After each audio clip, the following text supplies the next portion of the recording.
اوه خدایا. آخه دیوونه، چرا میری خونه مردم؟ ببین رفته تو ساختمون. بیا اینجا ببینم، بیا.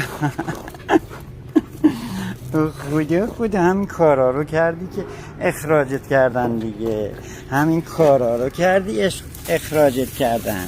سر کارت که وای نمیسادی. بسخاله هاشونو که اذیت. بیا اینجا، بیا اینجا، بیا اینجا. بسخاله هاشونو که اذیت کردی، دومشونو که گاج گرفتی. الانم تو یه دقیقه ببین آروم و قرار داری. آخه تو ببین یه دقیقه ببین وای میسی.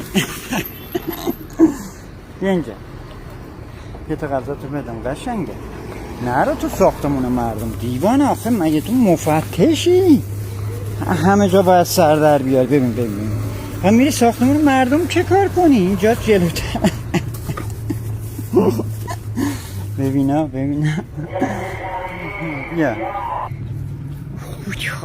ای خدا، این چه عجب اینجوری خوابید. بیا، همه جا باید دیوانه سرکشی کنی.